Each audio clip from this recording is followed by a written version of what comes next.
Hey guys, it's Jason, and today I'm reviewing a new animated film that just got released on Netflix recently called Nimona, directed by Quane and Bruno. And both of them are known for being either animators or writers for animated films from Blue Sky Studios, and if you don't know what Blue Sky Studios is, which you probably do, but in case you don't, Blue Sky Studios was a company known for making movies like Ice Age and the Peanuts movie, and it is about a knight, voiced by Ahmed, who gets framed for a murder that he didn't do, and he gets help from a little girl named Nimona, voiced by Grace-Moretz. A girl that can shapeshift into anything, like a rhino or a whale or a human that she sees, and both of them team up to prove the knight's innocence and find the real killer. Now, I did like Blue Sky Studios when that was the company. They made some films that I liked, like the first Ice Age film, and the Peanuts movie was really good. And they've made some films that weren't the greatest, but they weren't terrible either, well, other than most of the Ice Age sequels. But besides those, they've mostly made some mediocre films and haven't made like an amazing film besides the other two I just mentioned. And I'll say this: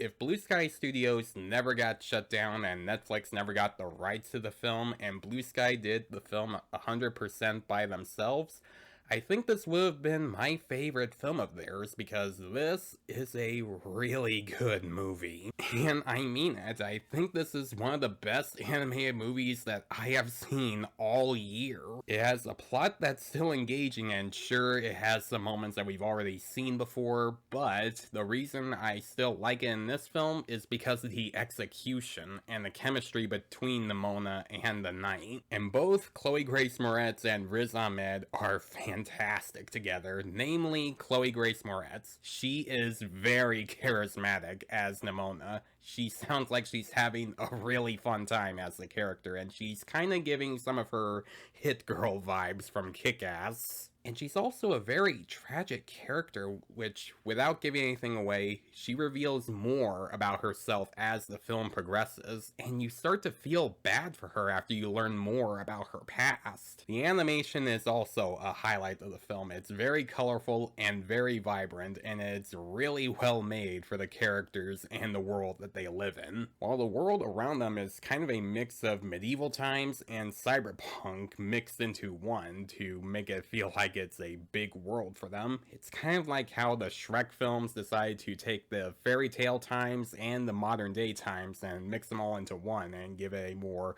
realistic look with the animation. Except in this film, it's not trying to look realistic, it's trying to look more stylistic. This movie also has some pretty touching moments. Most of them come from Nimona and the knight, and this movie also has a message that I won't mention too much about it because it does involve some spoilers, but what I will say is that the message is definitely something kids can learn from, and it also does not play it safe, unlike most animated films do. It actually has some adult humor that is actually pretty funny, and it's not afraid to get serious when it has a very sad moment that does tug in the heartstrings. Now, as for issues, the movie does start with an exposition opening where it explains more about the characters and who they are and the world that they live in, and I really don't need much of that.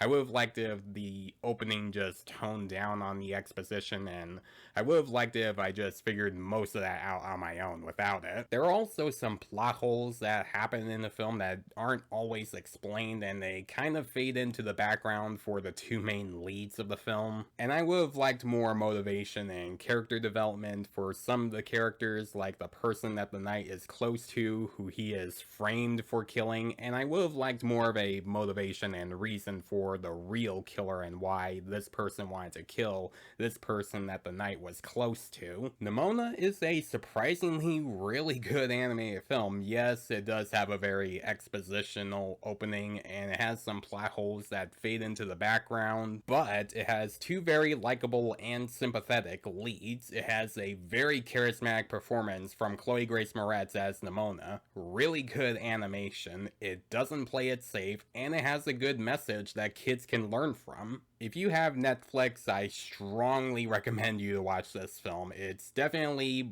possibly my favorite blue sky animation film, if I can still call it a blue sky film, and so far it is one of the best animated films I have seen in 2023, up there with Spider-Verse. I'm gonna give Nimona an A-. So guys, if you have Netflix and have you seen Nimona, what did you think about it? Did you think it's a great movie, or did you think this is not a great movie? Let me know how you feel about it in the comments below. And as always, if you like this review, please leave a like and subscribe to my channel so you don't miss a thing, and it makes my channel grow. Hit the notification bell so you know when I'm posting my videos. Follow me on Facebook, Twitter, and Instagram. Thanks for watching, guys, and I'll see you in the next one.